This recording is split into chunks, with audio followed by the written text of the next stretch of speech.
Another way in which we humans can interact and, have an impact on the subsidence is going to be through poor landscaping practices. So we've already seen this image, but in areas where we, allow extra vegetation growth or limit it, we are basically doing a harm to the soils, and we may be potentially, damaging the expansion and shrinking of the soils, the capacity of them.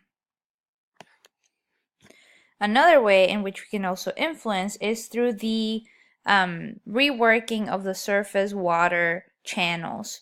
So when we do this, and we've talked about this a little bit before, we are not allowing the water to go where it initially was going to go, and so the soils that we're going to receive it are going now to be more dry.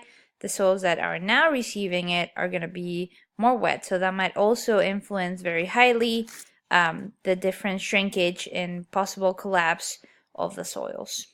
One of the ways in which we can minimize the amount of soil volume change that we're seeing is through restricting the groundwater and oil pumping that there is. And, we have done so. It's not like we are doing nothing about it. So we are doing so, and we're slowly getting there.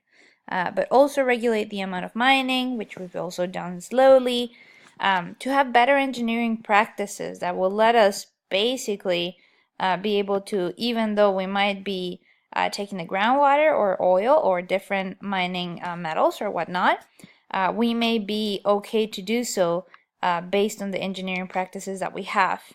Also, to regulate the irrigation better, to excavate through expansive soils instead of soils that don't expand, would be also good. I've also heard that you can possibly do like reinjection wells. For example, if you're pumping oil or water, you could have reinjection wells to, fill in the gaps that have been emptied as well.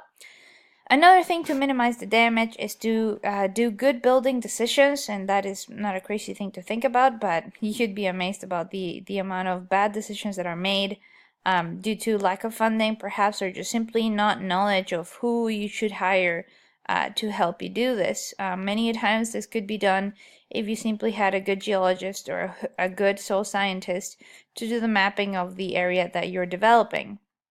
So you could make some better land use decisions.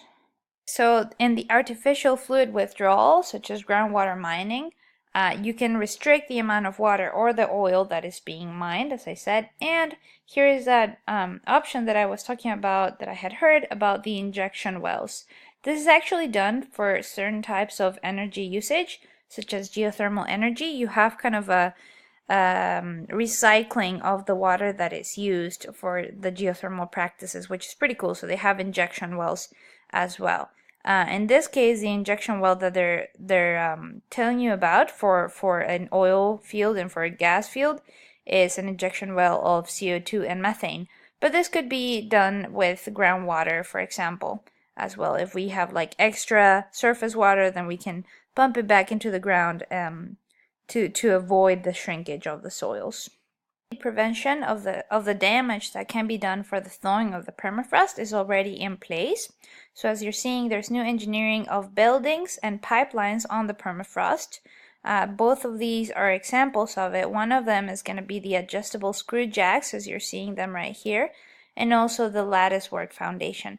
So this is pretty cool technology that we're slowly starting to use more thoroughly through the new constructions, through the new infrastructure that is being emplaced.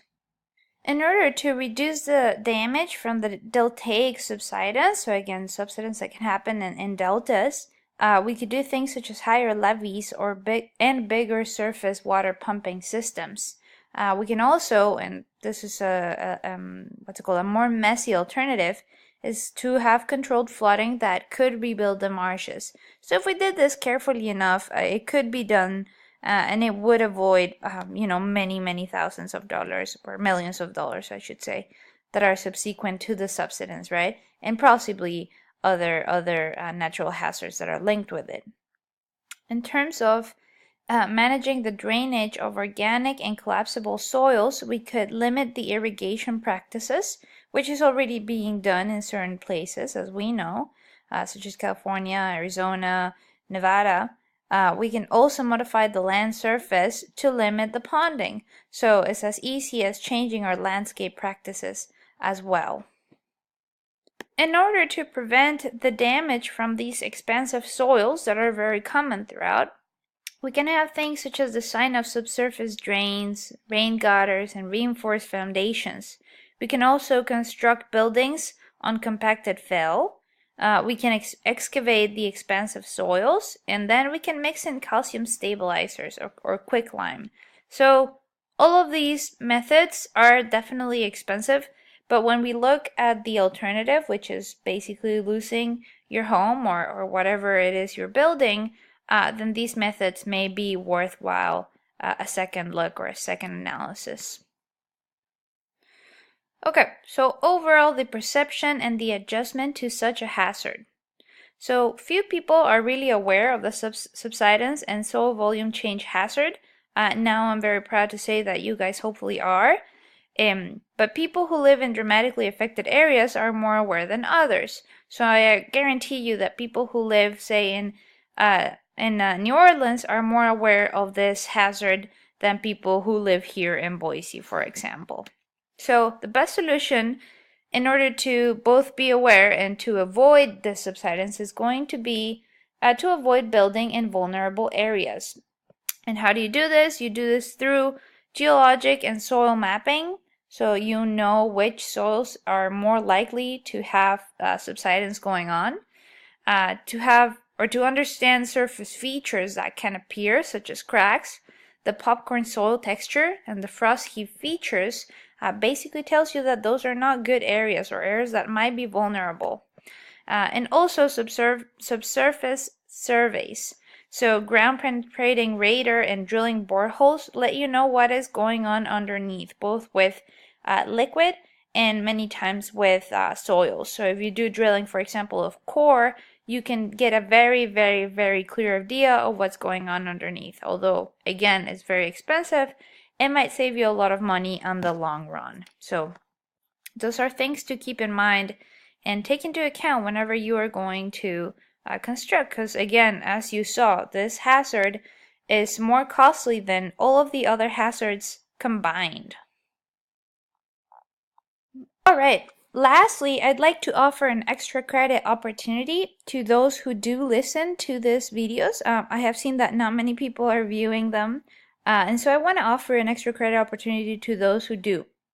So I want you to write a very short paper, maybe like a page at the maximum, that tells me 3 different questions. The first one is going to be, or the answer to the questions. The first question is going to be what is the difference between karst and thermokarst? I'll fix that in a second. Actually, let me fix that now.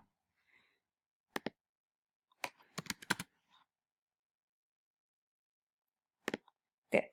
So what is the difference between karst and thermokarst? The second question is going to be for you to explain why clay-rich soils are often expansive. And again, this is clay mineral rich, not clay sized rich, okay? Ask me if you have questions. And then third question is going to be, what is subsidence and how does subsidence in the San Joaquin Valley of California differ from the subsidence that occurs in karst regions?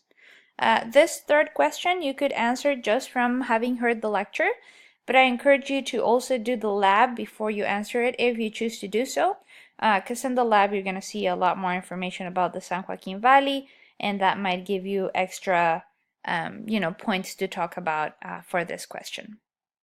So lastly, I just want to thank you guys for spending time with me, and I will talk to you next week. Email me if you have any questions about the assignments or the lecture material or the book material, whatever it may be.